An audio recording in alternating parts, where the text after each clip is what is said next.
Hello again. Welcome to another episode of Leading from Alignment with our good friend, John Opalewski. How are you today, John?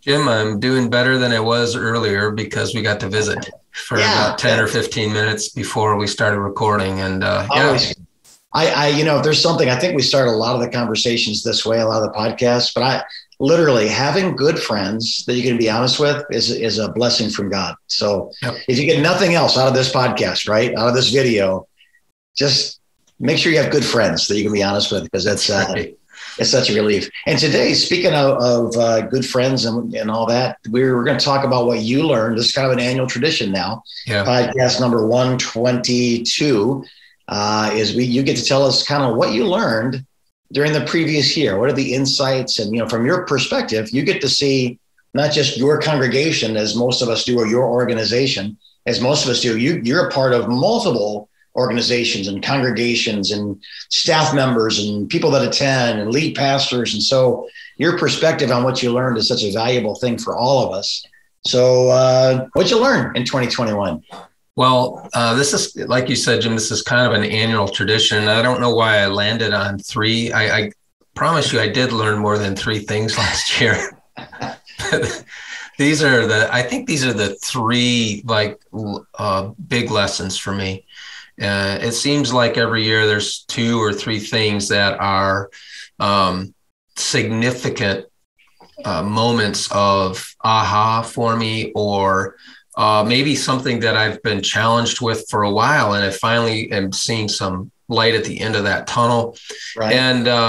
And my intention with all of this is to internalize those things. I don't want to learn the same three things this year that I learned last year, right? I don't want to take a lap around that mountain again. So here are the most important things, I think, for me that I learned, and maybe some of them will speak to our listeners and watchers. Here's the first one. Yeah. What worked in one season may not work in another.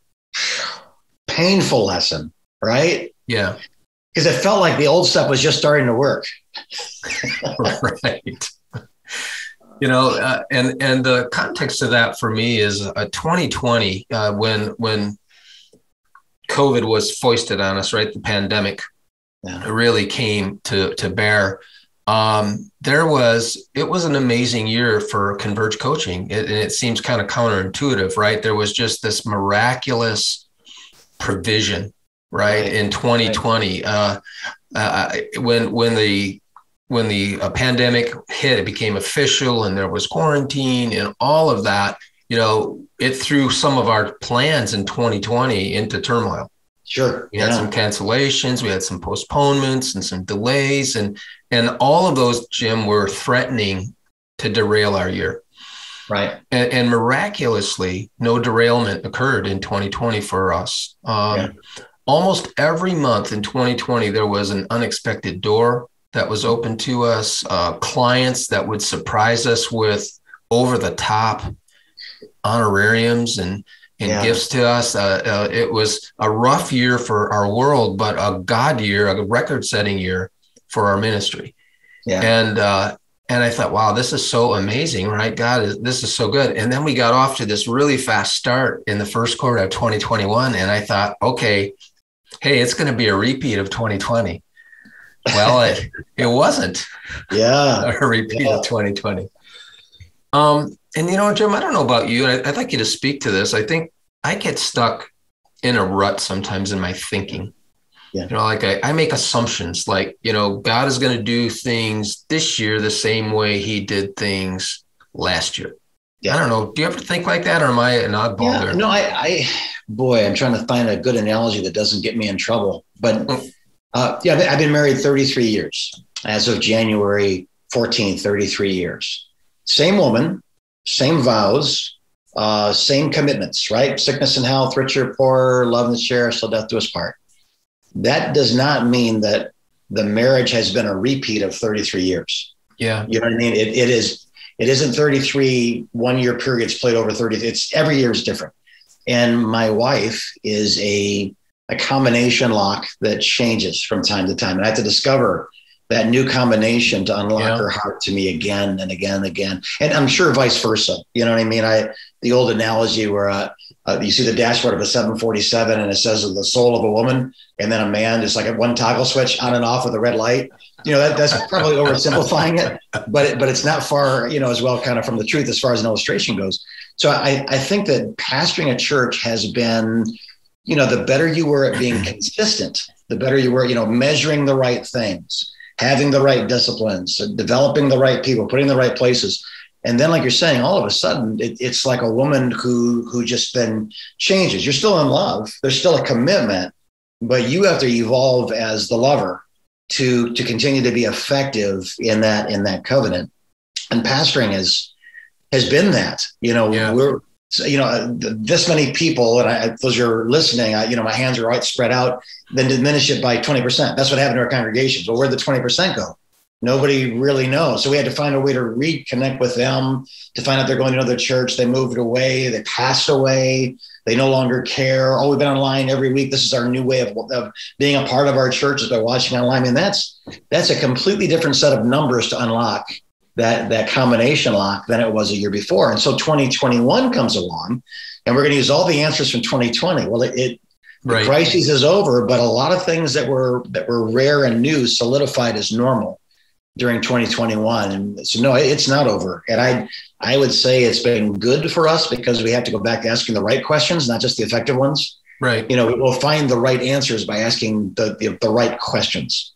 So church growth is not a formula anymore. It's love. It's romance. It's finding the need. It's becoming the ministry. It's evolving to reach, to serve. And that's completely different than it was in 2019, 2020. Yeah. And if you're listening today or watching today and you're wondering that, why did things in 2021 seem to work differently than the year before, or maybe weren't working at all? Yeah. Maybe it's possible that you're clinging to the way things have worked in the past. I know I'm guilty of that. Sure. And today represents a new season that might be calling for you to make adjustments to your strategy. So this is this first one. And for me, it was an aha moment, Jim, because I got locked in 2020 to this miraculous season. It was a miraculous season, right? Yeah. 2021 was a season of planting and watering, because we could meet with pastors again. We could be face-to-face again. And so I don't know if God works like this, but here's what it felt like. Okay. So don't criticize me if you say God doesn't work like that. John, read your Bible. But here's what it felt like. It felt like he said, all right, 2020 was 2020 because that's what 2020 needed to be. I'm closing that off, and you're going to have to do it a different way in 2021. Yeah.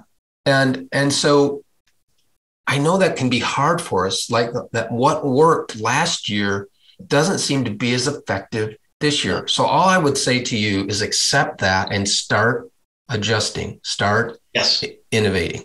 So Jim, that's the first one. Yeah, right. Find what does work. Find how to love, find how to serve. Right. Look for needs, fill them. Where are people? Meet them there. Whether it's a virtual world or a coffee shop or Sunday morning. Don't get discouraged by looking at old indicators, attendance being one of those, how you go in your groups. And I'm not saying those aren't valuable indicators, but they used to be they're almost too valuable back in 2019. And we had to find a different way to number. I ask people, how many people are in your church right now? Most people can't answer that question. They still have no idea because they don't know how to quantify who is a part of my church and who isn't anymore. It really has changed. So, and that's good, because the change causes us to have to ask questions that church planners ask. As a church planning director, they're asking all the right questions right up front because they're trying to reach unreached people. Well, people who have an established church are kind of asking different questions, right? How do I keep the people I have fed or happy or engaged, but they're not trying to reach people? Well, then everybody scatters. Everybody's trying to reach somebody now. So good questions are being asked. Yeah. And I would just say this as an encouragement to, just to piggyback on what you said. Yeah. Most pastors that we talk to, Jim, are telling us, hey, we don't know where a lot of these people that used to come are, but we're seeing new growth, new individuals. We're seeing people who are brand new in the faith, who are coming. And so I love that. And I think that, that is encouraging. It's very encouraging to me to see that happening. So that's the first one. Yeah. What worked last year might not work this year. Here's the second one. Real unity is active, not passive. Yes. Well, I think we both know, and I think everyone who's listening or watching would agree that unity is important. It matters. Yeah. Psalm 133 kind of unpacks some of the amazing benefits of organizational or even maybe family unity. I think you could take that psalm and apply it to a family or to a church or a business. And the writer says this: how good and pleasant it is when brothers live together in unity. Yeah. And King David tells us that this type of unity is precious, or in other words, that word carries the idea of uncommon. Yeah. And so I think one of the things I realized in 2021, Jim, I think I should have known this, right? But it just came clear to me in 2021 that unity doesn't materialize out of thin air. Yeah. We have to cultivate it. Yeah. So as a leader, I think most leaders hope adults will act like adults. I'm laughing because it seems a reasonable expectation, yet those who might expect that universally will be universally disappointed. That's right. Yeah. Yeah. I think that adults will learn how to resolve conflict together without you as the leader having to step in, without you as a parent having to step in with your grown children, perhaps, without you as a business leader having to step into that with people who are of age. Let me put it that way. Yeah. And here's the reality is that humans get stuck occasionally and need a third party to help them get unstuck. So what do you think about that, Jim? Yeah. I think back to the marriage analogy, again, there are seasons that unity is not an issue. And then there's seasons where it's almost the only issue, right? I mean, and because there's a covenant, because there's a commitment in a relationship that goes both ways, both parties are responsible to work on, we're coming back to unity, which often involves, I tell you, when couples are getting married, like after one wedding, there needs to be two funerals so there can be one marriage. That both of you as individuals will have to die to become this, the two becoming one is not, the male jellyfish approaching the female jellyfish. It's more like the male rhino, approaches the female rhino because unity requires death. We have to die to what we want to agree to something that we kind of don't want, but is better than me getting what I want. If I win and my wife loses, we both lose. If we both lose, we both win. And I think the same thing's true in a church. Well, if we can agree on the things that we agree on, and man, the book of Acts is, we've got people from all over the known world. The Holy Spirit comes on the day of Pentecost. It goes from 120 to thousands, and they have different customs and foods and languages and clothing. But with Jesus being their everything, they found that they had everything in common with other people who had Jesus as their everything. And when there was an issue, like, the Greek widows being overlooked or meat sacrifice to idols, or when I think at any point they said, hey, Jesus is the poster child for our cause, so we're right and everybody else is wrong. There was always division. And when they said Jesus is more important than our cause, they always worked it out. They always worked out, the Grecian widows, they're Gentiles. They're being overlooked by the Jews. It's racism. But instead of forming the Greek wives matter movement, they formed a coalition around Jesus and said he's more important. So choose from among yourselves. They fixed the problem. They didn't say, oh, you're wrong to have the problem. They fixed the problem. So I think, boy, we are, we're just as much living with the same questions as the first century church. We dare not arrive at different answers. And that unity, the last prayer that Jesus prays in peace, right? Father, let them be one. That's so this is not a minor issue. All men will know you're my disciples if you love each other. Love the Lord your God with all your heart, soul, mind, and strength. Love your neighbor as yourself. We've said it before. This is not just a commandment. I think what has been tested in these last couple of years has shown us areas that need a lot of work. Yeah. And how do we succeed? I think you're right. It's an active. If you claim Jesus as the Messiah, as your Savior, as your Lord, then that's the main thing we need to have in common. Now, beyond that, whether you eat meat sacrificed to idols, or whether you read the Passion Translation or the Message Translation or the King James Version, or the, all of those things are worthy conversations, but they come second to the conversation about the Lordship of Jesus Christ. Yeah. And I think that, we tend to think that all of this is going to happen by itself. And I believe it has to be contended for. Yes. It requires uncomfortable conversations to be had many times, wrapped in love and respect. Yeah. We have to work at it. It won't emerge on its own, but David says it's precious. It's uncommon. And the church that really understands this, the pastor that really understands this, that this is a culture he or she is going to have to work at creating and cultivating, because the normal course of human behavior will not result in this uncommon unity. But it matters so much, Jim. It really, really matters. I was thinking recently, I was reading Matthew 9. Can I say one more thing about this? Sure. No, go ahead. There's two blind men and they're crying out, Son of David, have mercy on us. And the thought came to me, why are there two blind men? It makes sense that a blind man and a leper, or a blind man and a deaf man, or a blind man and a person who can't walk, that why? And it occurred to me that people that have unresolved pain tend to gravitate towards others with the same unresolved pain. Does that make sense? Yes. So our factions are not proof of our righteousness. Our factions are proof of our pain.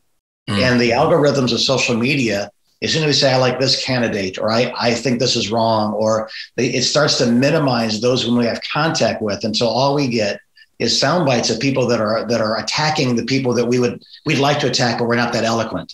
And so all you get is the social commentators and the people that make a living basically out of beating up other people verbally or causing division or problems. And eventually we think like everybody thinks this way.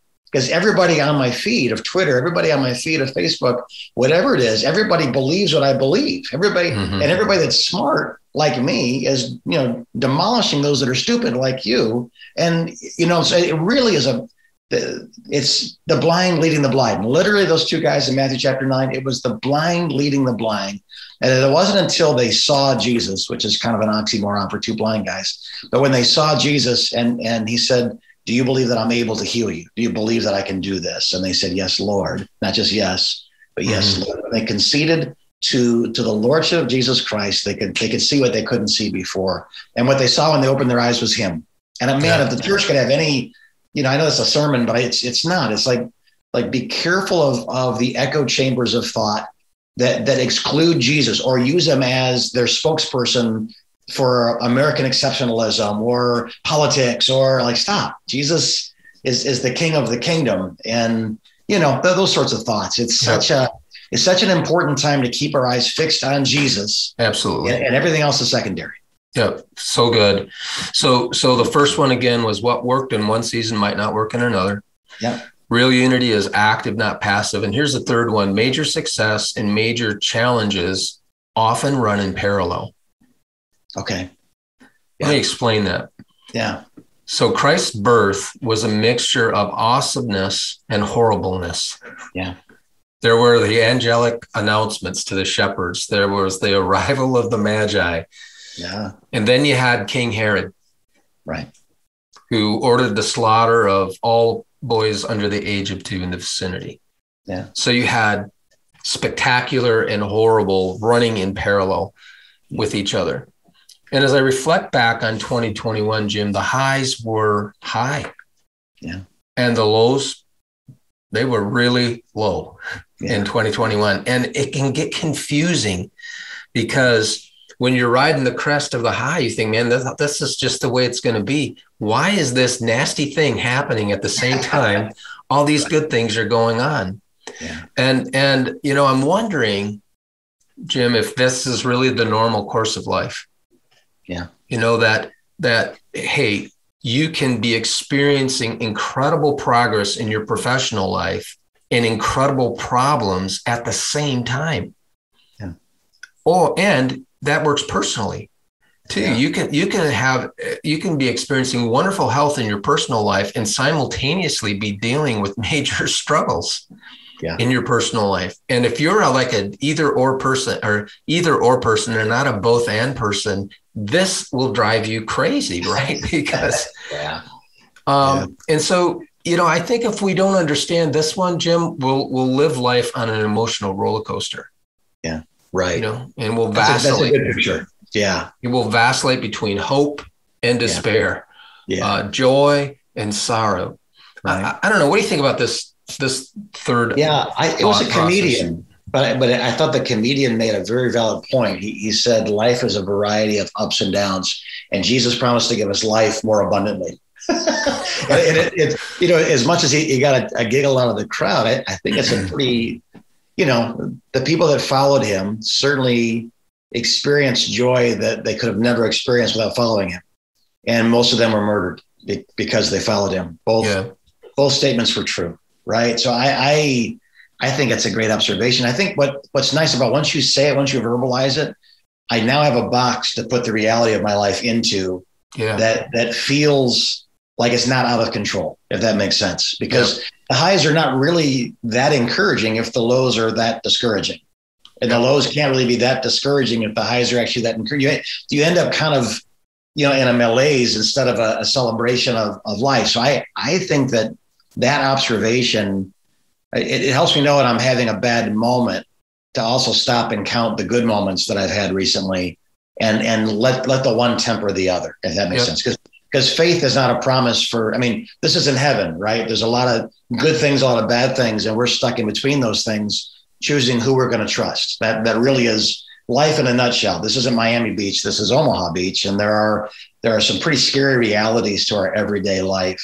And so to have the comfort to know that, Jesus said, in this life, you will have persecution, you'll have tribulation, you'll have trouble. Okay, then when I have it, I'm not a victim.